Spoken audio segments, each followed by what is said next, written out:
नमस्कार दोस्तों, स्वागत करता हूं इस YouTube चैनल पर। दोस्तों, आज हम देखने वाले हैं एक बार फिर से रीजनिंग की एक शानदार सी क्लास। दोस्तों, आज है रीजनिंग की क्लास संख्या 36। और दोस्तों, इससे पहले कि यदि आपने पिछले 35 पार्ट नहीं देखे हैं तो इन 35 पार्ट्स में से किसी भी पार्ट को देखिएगा। एग्ज़ाम से रिलेटेड बहुत इंपॉर्टेंट क्वेश्चंस पिछले पार्टों में करवाए गए हैं। तो दोस्तों, आज हम रीजनिंग को बिल्कुल बेसिक लेवल से एवं शॉर्ट ट्रिक के माध्यम से सोल्व करने का प्रयास करेंगे। कुछ इस तरह से क्वेश्चंस रहेंगे, जैसे कि क्वेश्चन नंबर 10 कह रहा है कि दी गई आकृति में त्रिभुजों की संख्या बताइए। यहाँ पर आपको एक आकृति दे रखी है और दोस्तों हमें क्या बताना है, यहाँ पर ऑप्शन है 4, इनमें से बताना है कि इस आकृति में कितने त्रिभुज हैं। इसके अतिरिक्त दोस्तों क्वेश्चन नंबर 15 कह रहा है कि फल, सेब, संतरा, इनमें से कौन सा व्यंजन आरेख आएगा। एक शानदार सा क्वेश्चन है, इसको देखेंगे। इसके अतिरिक्त क्वेश्चन नंबर 7 आपका रीजनिंग में जो आपकी संख्या श्रृंखला होती है उससे संबंधित एक क्वेश्चन है। ये भी एक इंपॉर्टेंट क्वेश्चन है, एग्जाम में ऐसा क्वेश्चन देखने को मिलता है।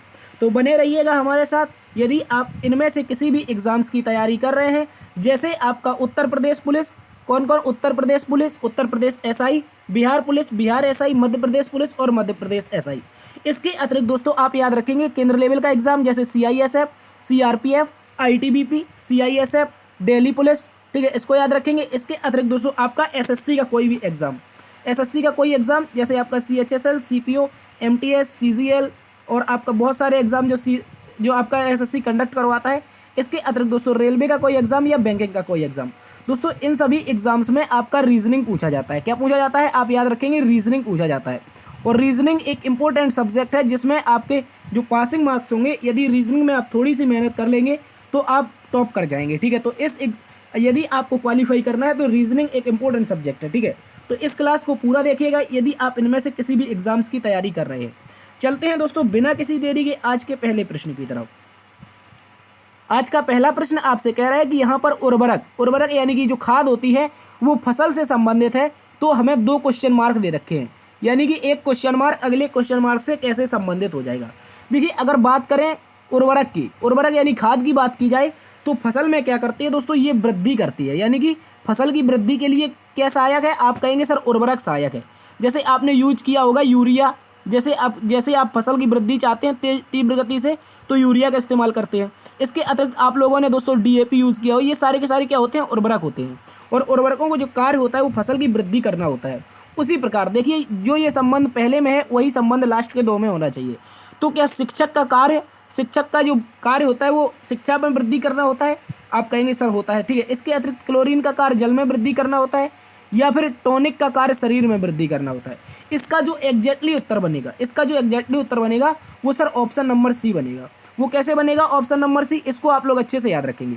देखिए, शिक्षक शिक्षा में वृद्धि करता है, सर शिक्षक शिक्षा में वृद्धि नहीं करता है। शिक्षक क्या करता है, विद्यार्थियों को शिक्षा प्रदान करता है। लेकिन हमारा जो ऑप्शन नंबर सी है वो कह रहा है टॉनिक क्या होता है दोस्तों, बहुत सारी जो हमने बचपन में दवाइयाँ खाई होती हैं और शरीर की वृद्धि के लिए हमारे माता पिता बहुत अच्छे प्रकार के टॉनिक लाते थे, यानी कि सिरप लाते थे, और वो क्या करते थे, शरीर में वृद्धि करते थे। जैसे बहुत सारे आप लोग, हो सकता है बहुत सारे लोग जिम करते हो तो उनमें टॉनिक के रूप में आप क्या, प्रोटीन का यूज करते हैं, ठीक है। तो इस प्रकार से शरीर की वृद्धि के लिए टॉनिक इंपॉर्टेंट होता है, ठीक है। शिक्षक शिक्षा में वृद्धि नहीं करता है, शिक्षक क्या करता है, बच्चों को शिक्षा देता है। जबकि क्लोरीन जल में वृद्धि नहीं करती और कीटनाशक चूहों में वृद्धि नहीं करता।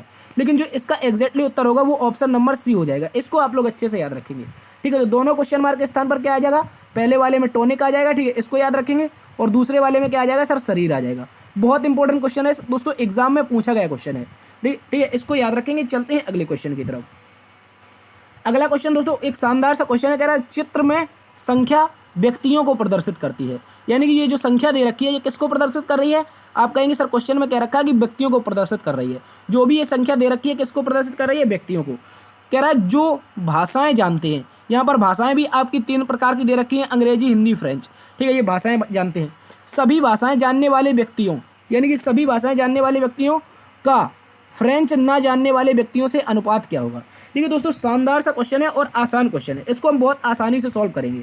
यहाँ पर क्या होता है, विद्यार्थी गलती क्या करता है वो गलती भी आप करेंगे, ठीक है। आप यदि इसको रोक के वीडियो सॉल्व करेंगे तो गलती 100% करेंगे।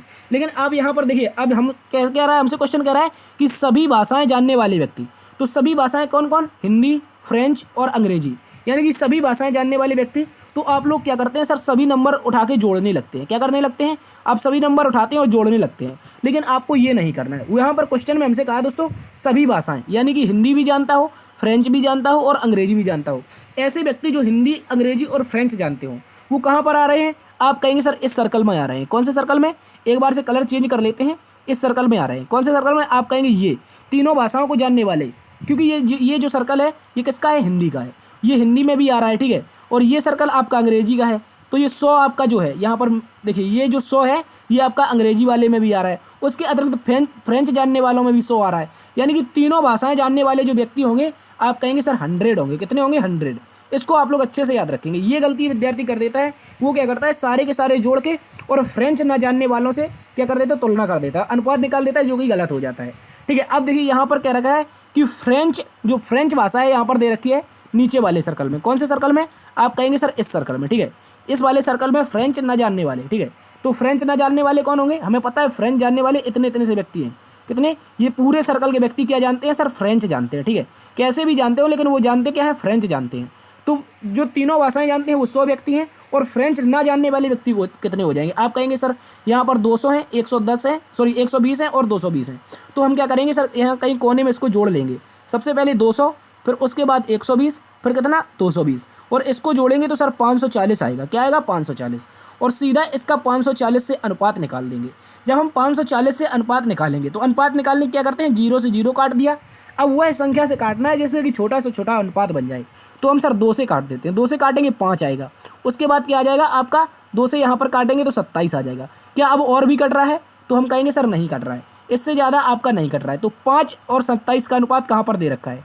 और अनुपात को दोस्तों इस तरह से भी लिख दिया जाता है, या फिर 5/27 हो जाएगा, ठीक है। इस तरह से बटे में भी लिख दिया जाता है अनुपात को, ठीक है। ये यदि आप मैथ के स्टूडेंट हैं तो ये जरूर जानते होंगे, ठीक है। अनुपात को हम बटे में लिख सकते हैं। और अनुपात जो आया है दोस्तों 5/27 का आया है, जो कि ऑप्शन नंबर किस में दे रखा है, डी में दे रखा है। यही इसका सही उत्तर है। इसको आप लोग अच्छे से याद रखेंगे। शानदार सा क्वेश्चन है दोस्तों, इसको आप रिपीट करके जरूर देखिएगा। चलते हैं अगले क्वेश्चन की तरफ। अगला क्वेश्चन दोस्तों कह रहा है कि ट्रुथ को ये लिखा गया है, उसी प्रकार फॉल्स को क्या लिखा जाएगा। देखिए किस प्रकार से इन्होंने ट्रुथ को लिखा है। तो एग्जामिनर ने ट्रुथ इस तरह से लिखा है कुछ। देखिए यहाँ पर ये लिख दिया हमने ट्रुथ, TRUT और H। क्या लिखा है, TRUTH। और दोस्तों इसमें लिखा क्या गया है, आप कहेंगे सर SU लिखा गया है, उसके बाद QR लिखा गया है, सॉरी QS लिखा गया है, उसके बाद क्या लिखा है सर, T लिखा गया है, V लिखा गया है, उसके बाद S और U लिखा गया है, और उसके बाद क्या लिखा गया है, G और I लिखा गया है। तो ये इतना बड़ा सा नंबर केवल ट्रुथ के लिए लिखा गया है। कैसे लिखा गया है, अब देखिए इसमें जो लॉजिक चल रहा है बहुत शानदार सा लॉजिक, आसान लॉजिक है। देखिए ये है आपका T से S और T से U। कहने का मतलब क्या है, T से अगर -1 करेंगे, T से -1 करेंगे तो S आ जाएगा, और T से +1 करेंगे, क्या करेंगे +1, तो U आ जाएगा। उसी प्रकार हमने R को देखा, R में Q है और R से आपका S है। यानी कि पहली बार में इन्होंने क्या किया क्वेश्चन में -1, और दूसरी बार में क्या किया सर, आप कहेंगे +1 किया है। क्या किया है, आप कहेंगे सर इसको +1 किया गया है, ठीक है। अगली बार देखते हैं U के बारे में। तो U दे रखा है U और T, ठीक है। क्या दे रखा है, UT। तो U से पहले क्या आता है, हमें पता है U 21 पर, T 20 पर आती है। तो यहाँ पर क्या हुआ है सर, -1 हुआ है, आगे क्या हुआ है, +1 हुआ है। इसी प्रकार हम यहाँ पर T में देखते हैं, तो T में -1 S और T में +1 U। उसी प्रकार H में -1 G और H में +1 क्या हो जाएगा, I। तो इस प्रकार से हमें क्या लिख देना है सर, फॉल्स को लिख देना है। किसको लिख देना है, आप कहेंगे सर फॉल्स को, FALSE, ठीक है, FALSE को लिखना है। तो सबसे पहले जो ऑप्शन शुरू होगा वो किससे शुरू होना चाहिए सर, हमें पता है कि F के पहले एक आता है E। क्या आता है, E। तो E से ऑप्शन शुरू होगा, वो आपका सही उत्तर हो जाएगा। लेकिन ऑप्शन नंबर डी आपका E से शुरू नहीं हो रहा है, ठीक है, इसको याद रखेंगे। उसके बाद यहाँ पर क्या होना चाहिए, F के बाद क्या आता है, आप कहेंगे सर G आता है। तो E के बाद G होना चाहिए। तीनों ऑप्शन में E के बाद G दे रखा है, ठीक है। इसके बाद अब देखते हैं यहाँ पर लास्ट वाले को चेक कर लेते हैं। और लास्ट वाले को जैसे ही चेक करने जाएंगे तो E के पहले आता है सर D, और उसके बाद क्या आता है, आप कहेंगे E के बाद आता है F। तो लास्ट में DF किस में दे रखा है, आप कहेंगे केवल और केवल एक ही ऑप्शन दिखाई दे रहा है जो कि लास्ट का DF है। आप कहेंगे सर ऑप्शन नंबर C सही उत्तर हो जाएगा। क्या हो जाएगा, ऑप्शन नंबर C सही उत्तर। कैसे हुआ, पहली बार -1 और दूसरी बार +1, इधर भी पहली बार -1 और दूसरी बार +1। ये पहले और आखिरी को चेक करने से हमारा ऑप्शन नंबर क्या आ जा रहा है, C सही उत्तर आ रहा है। तो हम पूरा सॉल्व क्यों करेंगे, हमें तो एग्जाम में ऐसे ही सॉल्व करना है और आगे जल्दी से भाग जाना है, ठीक है। ट्रिक क्या चल रही थी सर, जो भी नंबर दे रखा है, यानी कि T दे रखा था, पहली बार ट्रुथ था, तो इसमें एक बार -1 एक बार +1, उसके बाद R था, एक बार -1 एक बार +1, ठीक है, यही लॉजिक चल रहा था। इस प्रकार से जो हमारा सही उत्तर बनेगा, फॉल्स का जो कोड होगा, फॉल्स का जो कोड होगा वो होगा EG के बाद ZBKMRTDF। ठीक है, इंपॉर्टेंट क्वेश्चन है, अच्छे से याद रखेंगे। चलते हैं अगले क्वेश्चन की तरफ। अगला क्वेश्चन दोस्तों कह रहा है कि संख्या, यहाँ पर एक आपको संख्या दे रखी है और कह रहा है संख्या में ऐसे कितने अंक हैं जो संख्या में आरंभ से उतने ही दूर हैं जितने की अंकों को आरोही क्रम में व्यवस्थित करने पर रहते हैं। ये भी एक शानदार सा क्वेश्चन है। और ये किसका क्वेश्चन है? आप कहेंगे शब्द युग्म का क्वेश्चन है, लेकिन ये किसका है? तो आप कहेंगे ये संख्या युग्म का है। अभी तक हम किसका सॉल्व करते थे? शब्द युग्म का। अब की बार संख्या युग्म आ गया। ठीक है, तो हम इसको भी सॉल्व कर लेंगे। ठीक है, कैसे सॉल्व करेंगे? तो देखिए, सब संख्या युग्म है तो सबसे पहले हम संख्या लिखेंगे जो कि क्वेश्चन में दे रखी है। ये हो गई हमारी संख्या 7 5 2 4, उसके बाद 6, उसके बाद क्या हो जाएगा 9, फिर 3। ठीक है, ये संख्या दे रखी है। अब इस संख्या को हमें क्या करना है सर? आरोही क्रम में व्यवस्थित करना है। किस में करना है? आरोही क्रम में।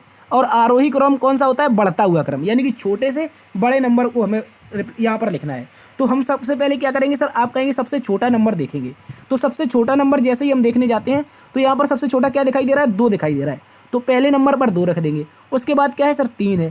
ठीक है, तो 3 है तो 3 को यहाँ पर रख देंगे। उसके बाद सर क्या है? 4 है। आप कहेंगे सर 4 यहाँ पर रख देते हैं। उसके बाद हमारा 5 दे रखा है तो 5 यहाँ पर दे रखा है। ठीक है, 5 रख दिया। आगे क्या दे रखा है सर? 6, तो यहाँ पर हो गया आपका 6। ठीक है, ये 6 हो गया।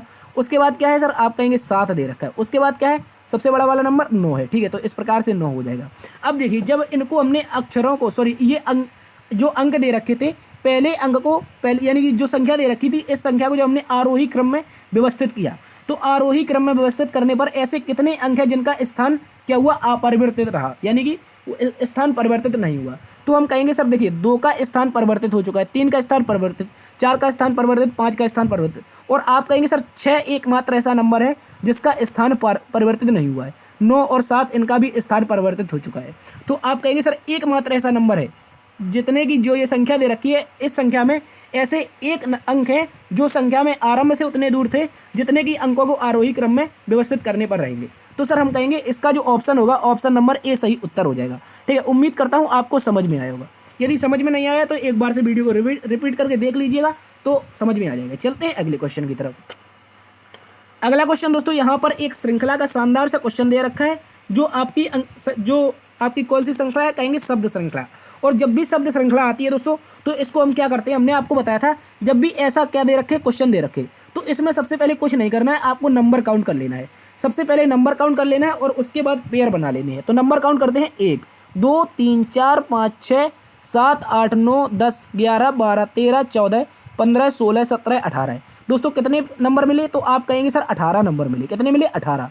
तो 18 को क्या करेंगे सर? या तो हम कर देंगे 3 गुणा 6 और या कर देंगे 6 गुणा 3। क्या कर देंगे? 18 का पेयर मिला है तो हम या तो 6 गुणा 3 कर देंगे या 3 गुणा 6 कर देंगे।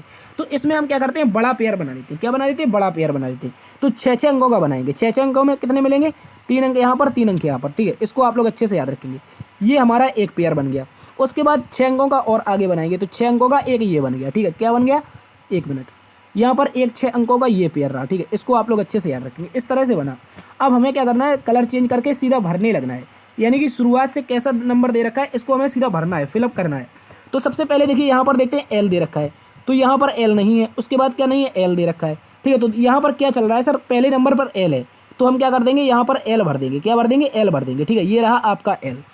ठीक है, एल रख दिया। उसके बाद अब देखें तो यहाँ पर एल के बाद क्या है सर? यू है। इसमें भी एल के बाद यू है, तो पहले नंबर में एल के बाद क्या रख देंगे? यू रख देंगे। उसके बाद एल बी टी। ठीक है, ये क्या हो गया? एल यू बी टी हो गया, एल यू बी। उसके बाद यहाँ पर टी रख देंगे। ठीक है, टी रख दिया जब हमने तो दोस्तों आगे हमें यू मिला, तो आगे यू मिल गया टी के बाद। उसके बाद लास्ट में क्या है? बी है, तो लास्ट में बी रखा है। लेकिन एल यू हो चुका है लास्ट में, यहाँ पर बी आ जाएगा। क्या आ जाएगा? बी आ जाएगा। इस प्रकार से जो हमारी जो अंग्रेजी की संख्या दे रखी, ये श्रृंखला दे रखी है, ये श्रृंखला हमारी फिल हो गई। और फिल हुई तो कितने का पेयर बनाया हमने? 6 गुणा 3 का पेयर बनाया। और यहाँ पर क्रम जो चल रहा है वो हमारा जो क्रम चल रहा है, देखिए क्रम कौन सा चल रहा है? आप कहेंगे सर सबसे पहले एल, उसके बाद यू, उसके बाद बी, फिर टी, फिर यू, फिर बी। ये क्या चल रहा है? ये आपका क्रम चल रहा है। इसमें जो 6 गुणा 3 का हमने पेयर बनाया उसका जो क्रम चल रहा है L U B T U B, L U B T U B. यहाँ पर देखेंगे L U B T U B, L U B T U B. ठीक है, इंपॉर्टेंट क्वेश्चन है, अच्छे से याद रखेंगे। और हमने इसमें फिलअप क्या किया है? अब हमने जो फिलअप किया है उसको देखते हैं। फिलअप ही हमें ऑप्शन में बताना है। तो सबसे पहले हमने यू भरा था, उसके बाद टी भरा था, उसके बाद दोस्तों एल भरा था, उसके बाद क्या भरा था? फिर यू भरा था, फिर क्या भरा था? वी भरा था। तो यू से शुरू और लास्ट में बी, यू से शुरू और लास्ट में भी ऑप्शन नंबर ए, सी और डी तीनों एलिमिनेट हो गए और एकमात्र ऑप्शन बचा ऑप्शन नंबर बी। यू से शुरुआत होता है और लास्ट में भी, यानी कि UTLUB। UTLUB एक शानदार सा क्वेश्चन था, इसको आप लोग अच्छे से याद रखेंगे। तो हमने क्या यहाँ पर फिल किया था, UTLUB। इंपॉर्टेंट क्वेश्चन है, अच्छे से याद रखेंगे। चलते हैं अगले क्वेश्चन की तरफ। अगला क्वेश्चन दोस्तों कह रहा है यदि दी गई वर्णमाला को दो भागों में बांट दिया जाए, जैसे ए से एम और एन से जेड, तो दूसरे भाग में जे के स्थान जैसा कौन सा अक्षर होगा। यानी कि जे के स्थान जैसा हमें क्या बताना है, अक्षर बताना है। ठीक है, और इसको हमें क्या करना है, जो हमें वर्णमाला होती है उसको दो भागों में विभाजित करना है। देखिए इसको हम लिख के समझाएंगे, आपको लिख के समझाएंगे, इससे आसान हो जाएगा। और गलती क्या हो जाती है दोस्तों को लगता है, बच्चों को ये लगता है कि यहाँ पर जे दे रखा है तो हमने पहले ही यहाँ पर क्रम रख लिया, दूसरा क्रम रख लिया, और हमें करना क्या है, इसका अपोजिट बता देना है। तो हमने पढ़ा था JQ यानी कि जैकलीन, तो क्यू बता देते हैं और ऑप्शन नंबर में क्यू दे रखा है, और ये गलत हो जाता है। ये गलत कैसे हो जाता है, इसको हम पूरा लिख के आपको बताएंगे कैसे। हमने सबसे पहले क्या लिखा सर, ए लिखा, क्योंकि ए से एम से पहला हमें क्या लिखना है, पहला अर्धांश लिखना है, यानी दो भागों में बांटा तो पहला अर्धांश। ए के बाद क्या आता है, B C D E और F, उसके बाद G होगा, ठीक है, G, उसके बाद H, फिर I और J, फिर K, फिर L, फिर M। ये क्या हो गई हमारी 13 नंबर की पहला भाग हो गया। और दूसरा भाग कहाँ पर लिखेंगे, हम यहाँ से लिखेंगे। और दूसरा भाग देखिए यहाँ पर लिख रहे हैं। सबसे पहले क्या आ जाएगा, एन से शुरुआत करनी है, एन से जेड तक। एन के बाद N O P Q R S T U V W X Y और Z। ठीक है, ये हमने क्या कर दिया, दोनों के दोनों हमने जो दो भाग थे ABCD के यानी कि वर्णमाला के, इनको दो भागों में बांट दिया और एज इट इज लिख दिया। अब हमें बताना है कि जे यहाँ पर कह रहा है तो दूसरे भाग में, दूसरा भाग कौन, ये वाला भाग, ठीक है, ये वाला भाग। और इस भाग में बताना है जे के स्थान जैसा, यानी कि जे के सामने एज इट इज कौन आया है। तो जे के सामने हम कहेंगे सर W आया है। कौन आया है, W आया है। और आप क्या करते हैं, आप कर देते हैं जे का विपरीत, जे का विपरीत क्यू, और ऑप्शन में लगा के चले जाते हैं, जो कि -1/4 हो जाता है। ये दोस्तों आपको नहीं करना है, इसलिए प्रैक्टिस सेट कराए जा रहे हैं। ये आपको -1/4 नहीं करना है। तो इसका जो राइट आंसर होगा, हम कहेंगे sir option number D for W। ठीक है, क्या हो जाएगा, D यानी कि W हो गया आपका सही उत्तर। जे का स्थान जैसा कौन दिखाई दे रहा है, आप कहेंगे सर W। क्या हम सर एग्जाम में भी ऐसे करेंगे, तो ऐसे एग्जाम में नहीं करना है। क्यों नहीं करना है, इसका एक शॉर्ट ट्रिक होता है। शॉर्ट ट्रिक क्या होता है दोस्तों, हमें पता है जो हमारा नंबर है, पहले में कितने नंबर है, आप कहेंगे सर 13 नंबर है।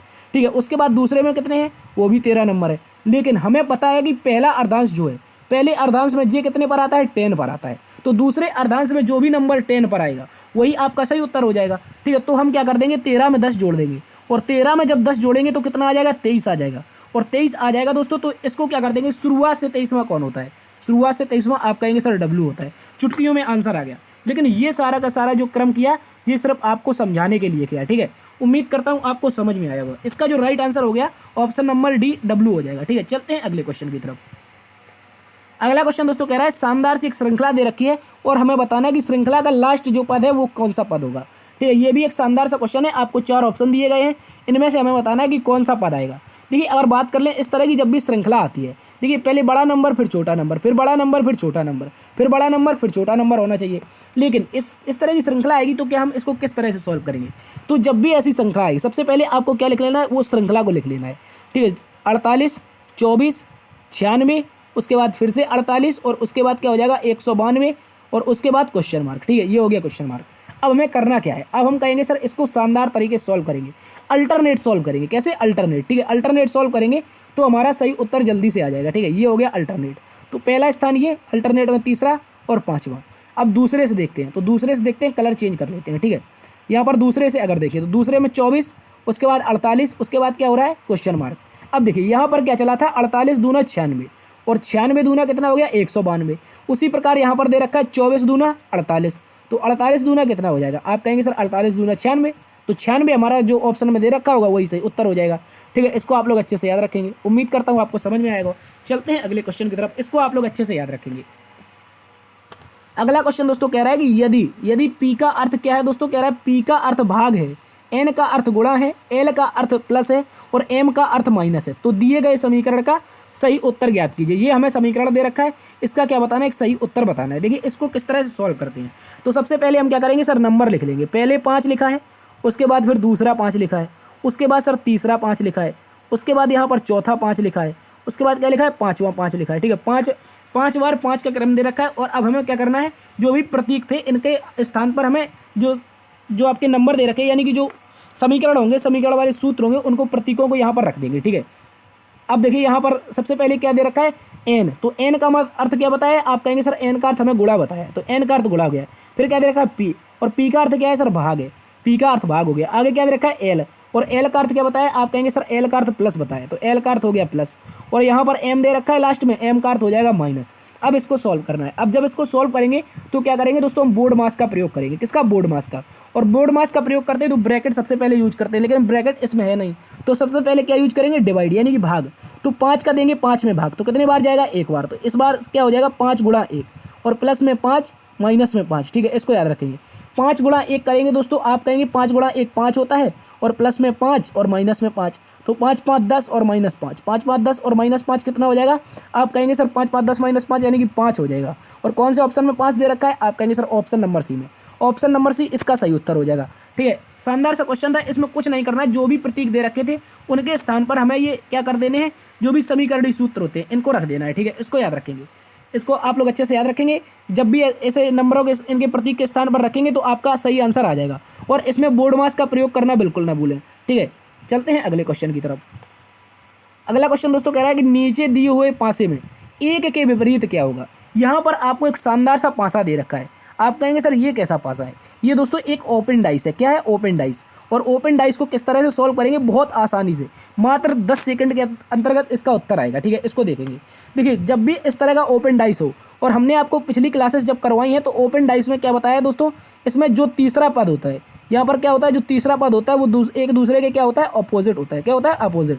ठीक है, इसको आप लोग अच्छे से याद रखेंगे और यही ट्रिक हम चलाएंगे। ठीक है, अब देखिए हमें क्या दे रखा है, पहले स्थान पर 3 दे रखा है। क्या दे रखा है, 3। तो 3 से शुरुआत करते हैं। और तीसरा पद कौन है, आप कहेंगे सर 4 है। ठीक है, 4 है। अब देखिए यहाँ पर क्या हो गया, 3 के बाद 4, तो इसको आप लोग अच्छे से देखिएगा। 3 के अपोजिट क्या हो गया, 4 हो गया। अब क्या करेंगे, कॉमा लगाएंगे। उसके बाद अब क्या देखेंगे, यहाँ पर 2। और 2 कैसे देखेंगे सर, 2 के लिए जब भी इस तरह का टेढ़ा मेढ़ा आपको ओपन डाइस मिल जाए तो कुछ नहीं करना है, आपको एक जिगजैग लाइन बनानी। कैसी line, zigzag line. Zigzag line क्या होती है, यहाँ से शुरुआत करते हुए एक जेड बना देना है। क्या बना देना है, जेड। जेड इस तरह से बनता है ना, तो इससे जैसे हमें 1 का अपोजिट निकालना है तो 1 से शुरुआत करेंगे, जेड बना देंगे। तो 1 से शुरुआत करते हुए जब हमने जेड बनाया, क्या बनाया, जेड, तो लास्ट में जेड कहाँ पर रुका, 1 पर। तो 1 के अपोजिट क्या हो जाएगा सर, 5 हो जाएगा। ठीक है, उसके अतिरिक्त यहाँ पर एक और जेड बनाएंगे, और ये जो जेड बनाएंगे कुछ इस तरह से बनाएंगे, क्योंकि जेड तो जेड होता है, चाहे ऐसा बने, कैसा, सॉरी, चाहे ऐसा बने या फिर आपका ऐसा बने। ठीक है, ये उल्टा सीधा जिगजैग लाइन बोली जाती है इसको। ठीक है, तो यहाँ से हम 2 से शुरुआत करते हैं, हमें 2 का अपोजिट निकालना है, 2 से शुरुआत करते और ये जिगजैग लाइन बनाई, तो 2 के अपोजिट आप कहेंगे सर 6 हो गया। क्या हो गया, 6। ठीक है, इस तरह का जब टेढ़ा मेढ़ा पासा दे रखा हो तो एक जिगजैग लाइन बना के हम इसको सॉल्व कर लेते हैं। तो 3 के अपोजिट हो गया सर 4, क्योंकि तीसरा पद अपने आप अपोजिट होता है, तो ये था तीसरा पद जो कि हो गया अपोजिट, और इसके अनुसार जिगजैग लाइन के अनुसार 1 के अपोजिट हो गया 5। और हमसे क्वेश्चन में क्या पूछा, 1 के विपरीत क्या होगा, तो 1 के विपरीत हमारा क्या हो जाएगा, ऑप्शन नंबर सी, यानी कि 5 हो जाएगा। शानदार सा क्वेश्चन था, इसको आप लोग अच्छे से याद रखेंगे। ठीक है, इसका राइट आंसर ऑप्शन सी होगा। चलते हैं अगले क्वेश्चन की तरफ। अगला क्वेश्चन दोस्तों कह रहा है कि दी गई आकृति में त्रिभुजों की संख्या बताइए। यहाँ पर एक आपको शानदार सी आकृति दे रखी है, इसमें क्या बताना है दोस्तों, हमें त्रिभुजों की संख्या बतानी है, और बहुत शानदार तरीके से इसको गुनेंगे हम लोग। ठीक है, देखिए यहाँ पर हमने आपको बताया था दोस्तों, जब भी इस तरह की आकृति मिले, फिर भी एक बार ध्यान दिलवा देते हैं, इस तरह से आकृति मिलती है जब हमें, ठीक है, इस तरह की जो आकृति मिलती है इसमें क्या करते हैं, नंबर देते हैं 1 2, तो कितने मिल जाते हैं सर, 3 मिल जाते हैं। ठीक है, इसको याद रखेंगे। ठीक है, इसको आप लोग अच्छे से याद रखेंगे। अब एक एक त्रिभुज हम काउंट करेंगे, आप लोग अपनी नज़र यहीं पर रखेंगे, यदि नज़र हटेगी तो दुर्घटना बिल्कुल घट जाएगी। ठीक है, इसको याद रखेंगे। तो सबसे पहले हम त्रिभुजों में नंबर दे देते हैं, 1 नंबर, 2 नंबर, 3 नंबर, 4 नंबर। ये कितने मिल गए हमें सर, 4। आप कहेंगे सर 4 मिल गए, सीधा, इसमें तो कोई परेशानी नहीं, सीधा नंबर दिया और छोटे छोटे से त्रिभुज हमने क्या कर लिए, काउंट कर लिए। अब देखिए यहाँ से होगा खेला, और आपको नज़र यहीं पर रखनी है। ठीक है, नज़र यहीं पर रखेंगे। देखिए एक त्रिभुज हमें ये वाला दिखाई दे रहा है, कौन सा, ये वाला, इसको आप लोग अच्छे से याद रखेंगे। ये वाला त्रिभुज एक हमें दिखाई दिया, तो कितना हो गया, 1 प्लस हो गया। ठीक है, इसको याद रखेंगे। और अभी बताया था जब भी इस तरह की लाइन मिले 1 2 बराबर 3 दे रखे। ठीक है, तो अब हम इसको देखेंगे, क्या इस तरह की लाइन हमें यहाँ पर दिखाई दे रही है, आप कहेंगे सर कहाँ पर दिखाई दे रही है, देखिए यहाँ पर दिखाई दे रही है, कहाँ पर, ये वाली। ठीक है, ये वाली आकृति दिखाई दे रही है कुछ उसी तरह की जैसी अभी हमने बताई थी। तो यहाँ पर सर कहेंगे आप 3 मिल गए। और उसके तरफ थोड़ी नज़र तिरछी करते हैं तो ये भी आकृति एज इट इज दिखाई दे रही है ऊपर वाली की तरह, तो यहाँ पर भी सर 3 मिल गए। ठीक है, और इस साइड नज़र थोड़ी तिरछी करेंगे तो वही आकृति सेम आपको यहाँ पर दिखाई दे जाएगी, तो इस तरह से यहाँ भी 3 मिल जाएंगे। ठीक है, हमारे कितने हो चुके थे, 4 1 5 और 3 3 9 और प्लस कर देंगे, 9 1 10, 10 4 14, ठीक है, कितने हो गए 14। इसको आप लोग अच्छे से याद रखेंगे। तो क्या हमें ऑप्शन में 14 दे रखा है, और दोस्तों इसको याद रखेंगे, ऑप्शन नंबर 14 ए सही उत्तर। लेकिन ये गलत है, ये गलत है, क्योंकि दोस्तों को 14 मिले और उन्होंने आंसर बताया, तुरंत से भाग गए। अभी भागने नहीं है, अभी एक और हमने नहीं गिना है। कौन सा नहीं गिना है सर? हम कहेंगे कौन सा नहीं गिना है? एक सबसे बड़ा कहाँ गिना है? ये जो सबसे बड़ा बना है, ये जिसके अंदर सभी आकृति बनी है, सभी त्रिभुज बने, ये कहाँ गिना है? तो इस तरह से एक और प्लस करेंगे तो कितने होंगे सर? 15 होंगे, ठीक है, 15 होंगे। इसका जो सही उत्तर होगा ऑप्शन बी होगा, ठीक है। इसको आप लोग अच्छे से याद रखेंगे। इसके अतिरिक्त यदि आपको कोई और त्रिभुज दिखाई दे रहा है तो आप लोग कमेंट बॉक्स में अपना आंसर छाप के बता सकते हैं, ठीक है। चलते हैं अगले क्वेश्चन की तरफ। अगला क्वेश्चन दोस्तों कह रहा है, यहाँ पर 11वां क्वेश्चन है। देखिए ये कल क्वेश्चन हमसे कुछ गड़बड़ हो गई थी, ठीक है, ये क्वेश्चन में गड़बड़ हो गई थी, ठीक है। क्या हुआ था? कुछ गलती हो गई थी, इसको हम सुधार लेते हैं आज, ठीक है। इसको सुधार लेते हैं। कुछ विद्यार्थियों ने कमेंट करके बताया कि सर उसका जो आंसर होगा गुरुवार आएगा, ठीक है। हमने कहीं ना कहीं कुछ मिस्टेक की थी, इसको आज हम सुधार लेते हैं, ठीक है। इसको देखिएगा आप लोग, कभी कभी गलतियाँ हो जाती हैं दोस्तों, ठीक है। तो इसको आप लोग अच्छे से देखेंगे।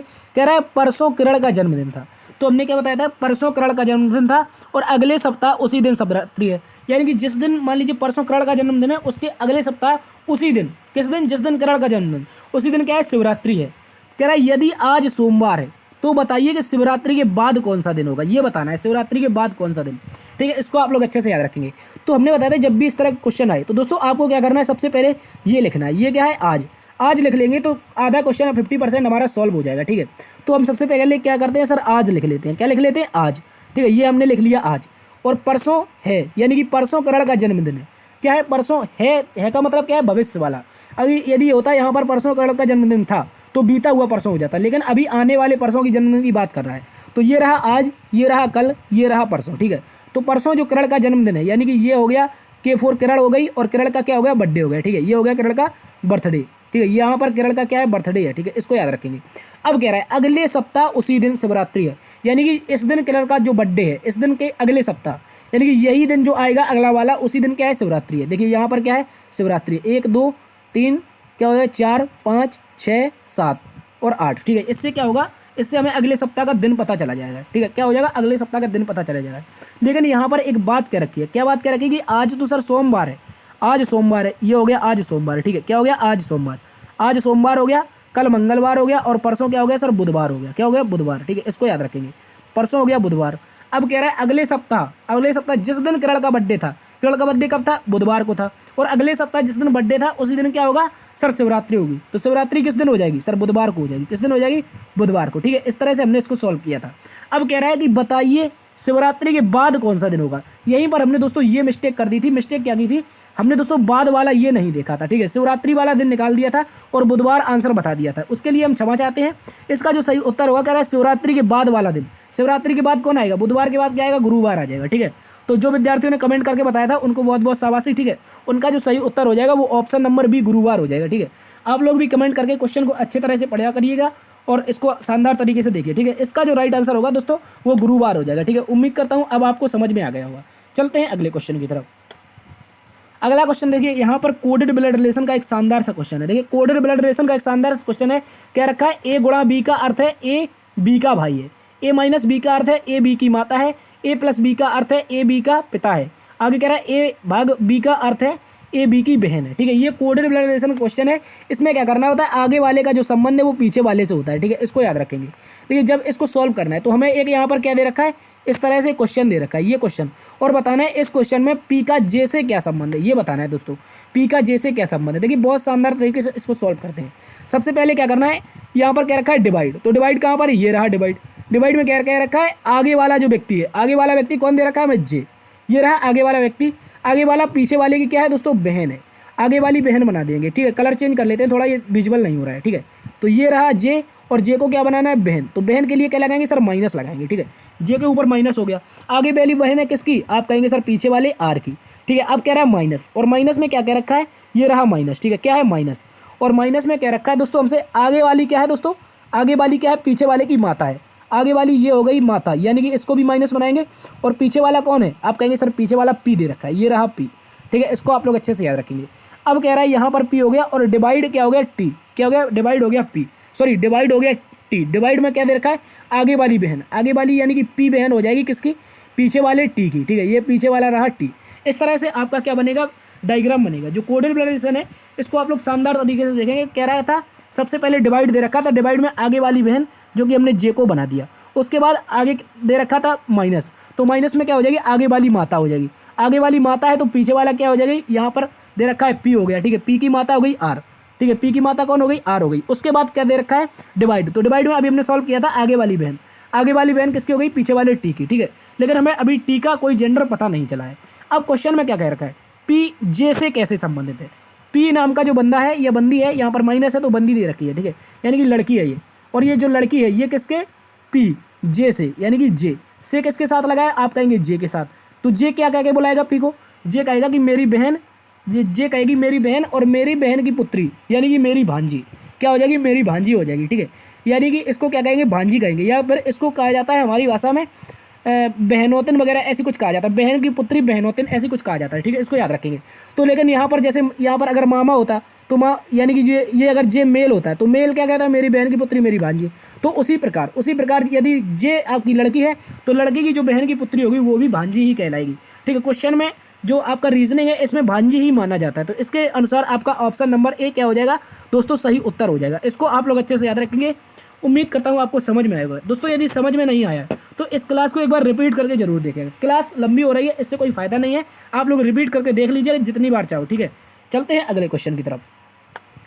अगला क्वेश्चन दोस्तों कह रहा है एम डी के पूर्व में है, के एफ के पश्चिम में है, एफ डी के दक्षिण में है, और एम के से किस दिशा में है, ठीक है, ये बताना है। डायरेक्शन एक डिस्टेंस का शानदार सा क्वेश्चन है, कह रहा कोई एम है वो क्या है, डी के पूर्व में है, तो डी ये रहा, हमें सबसे पहले क्या बनाना है, डायरेक्शन बनानी है, ये हो गई ईस्ट यानी कि पूर्व, ये पश्चिम, ये उत्तर यानी कि नॉर्थ, और यहाँ पर दक्षिण यानी कि साउथ, ठीक है, इसको याद रखेंगे। एम नाम का कोई बंदा है, यानी कि मान लीजिए इसको लड़का लड़की कह लेते हैं, मान लीजिए एम नाम का कोई बंदा है, वो एम नाम का जो बंदा है वो किसके पूर्व में है, आप कहेंगे सर एम नाम का जो बंदा है वो किसके पूर्व में है, यहाँ इसको बीच में बना लेते हैं थोड़ा, ठीक है, ये रहा साउथ, ये रहा एम, और एम नाम का जो बंदा है डी के पूर्व में है, डी के पूर्व में, तो डी के पूर्व में किस तरह से आएगा, इस तरह से आएगा, यहाँ पर जब डी होगा तो डी के पूर्व में ही तो एम आएगा, मान लीजिए यहाँ पर डी है, डी से आगे पूर्व में क्या आ जाएगा, एम आ जाएगा, ठीक है, इसको याद रखेंगे।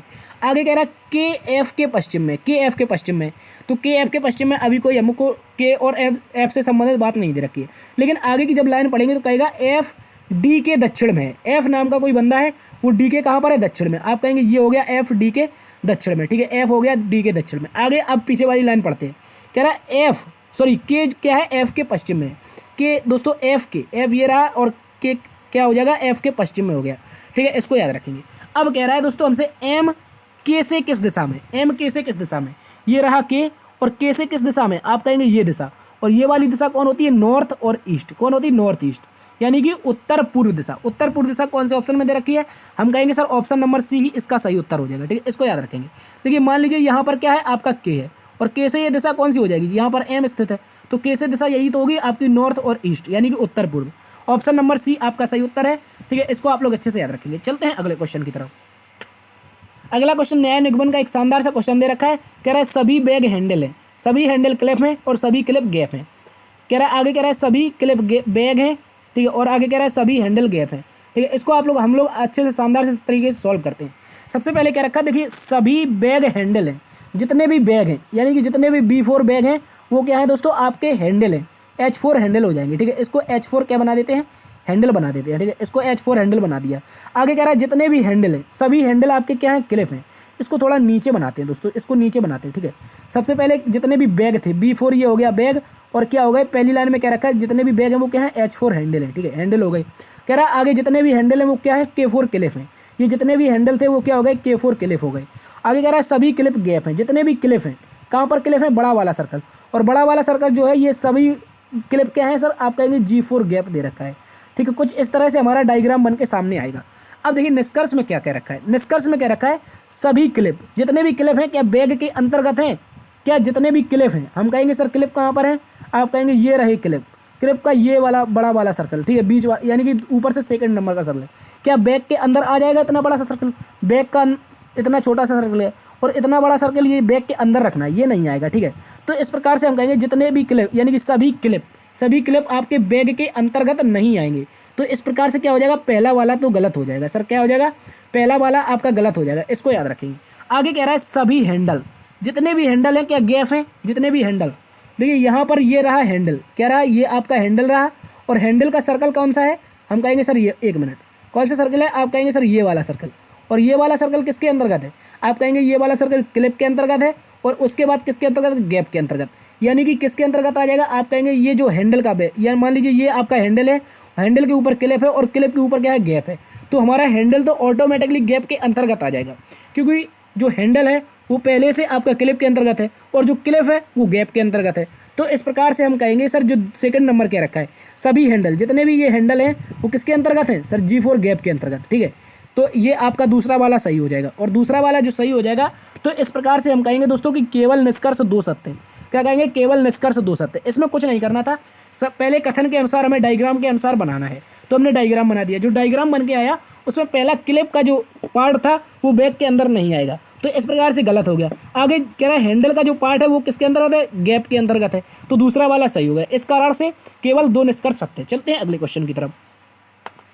अगला क्वेश्चन दोस्तों बेन आरेख का शानदार सा क्वेश्चन है। कह रहा है देखिए यहाँ पर फल, सेब और संतरा, इनमें से कौन सा बेन आरेख बनेगा? देखिए इसको हम लोग सॉल्व करते हैं बहुत शानदार तरीके से। सबसे पहले हम क्या बनाएंगे सर? फल बनाएंगे। क्या बनाएंगे? फल बनाएंगे। ठीक है, इसको याद रखेंगे। और हमें पता है फल के अंतर्गत बहुत सारे फल आते हैं, और उन्हीं बहुत सारे फलों में दो फल और आते हैं जिन्हें हम किस नाम से जानते हैं? एक फल को नाम से जानते हैं सेव के नाम से। किस नाम से दोस्तों? सेव नाम से। और दूसरे फल को जानते हैं संतरा नाम से। किस नाम से? याद रखेंगे, संतरा नाम से। इसको आप लोग अच्छे से याद रखेंगे। तो फल के अंतर्गत आपका सेव भी आ जाएगा, संतरा भी आ जाएगा। और जो फल का शेष एरिया रहेगा कौन सा? आप कहेंगे ये वाला जो एरिया, ये शेष एरिया, बहुत सारे अन्य फल आए जाएंगे। जैसे आपका अनार आ जाएगा, पपीता आ जाएगा, केला आ जाएगा, बहुत सारे अन्न आ जाएंगे। लेकिन हमें जो वेन डायग्राम बनाना है, सबसे पहले फल का बनाना है, उसके बाद फल के अंतर्गत सेव आ जाएगा और संतरा आ जाएगा। लेकिन सेव और संतरा में कोई संबंध नहीं बनेगा, ये भी याद रखेंगे। तो इस प्रकार से जो हमारा आंसर बनेगा, हम कहेंगे सर ऑप्शन नंबर सी आपका सही उत्तर है। इसको आप लोग अच्छे से याद रखेंगे, सी ऑप्शन नंबर आपका सही उत्तर है। ठीक है, इसको याद रखना है। तो ये थी दोस्तों आज की क्लास। उम्मीद करता हूँ आज की क्लास आपको पसंद आई होगी। दोस्तों यदि पसंद आई है तो इस क्लास को क्या करना है? आपको दोस्तों में सेशन को शेयर करना है, इस सेशन को शेयर करना है। यदि अभी तक आपने लाइक नहीं किया है तो लाइक में आप लोग बहुत ज़्यादा कंजूसी करते हैं, एक बार से आपसे निवेदन है कि लाइक भी कर दीजिए। ठीक है, इसके अतिरिक्त यदि आप चैनल पर नए हैं, तो इस सेशन को क्या करना है? इस चैनल को, अपने चैनल को सब्सक्राइब कर लेना है। इससे क्या होगा दोस्तों, आपके जो विभिन्न प्रकार के एग्जाम्स लगे हुए, जैसे MTS का एग्जाम अभी चल रहा है, ठीक है, इसके अतिरिक्त CPO का एग्जाम आने वाला है, इसके अतिरिक्त आगे CGL का एग्जाम भी आएगा। ठीक है, और आपका बहुत सारे एग्जाम लगे हुए हैं, इनके लिए आपके निरंतर रीजनिंग के प्रैक्टिस सेट इस चैनल पर चल रहे हैं। तो अपने चैनल को सब्सक्राइब जरूर कर लीजिएगा। इससे जब भी हम क्लास आपके पास अपलोड करेंगे तो तुरंत आपके पास क्लास आ जाएगी। ठीक है, नोटिफिकेशन आ जाएगा और अपनी इस क्लास को देखकर अपनी तैयारी मजबूत कर सकते हैं। देखते रहिए दोस्तों लर्न विद DS सर। ठीक है, मिलते हैं कल एक नई क्लास में नई ऊर्जा के साथ। तब तक के लिए जय हिंद।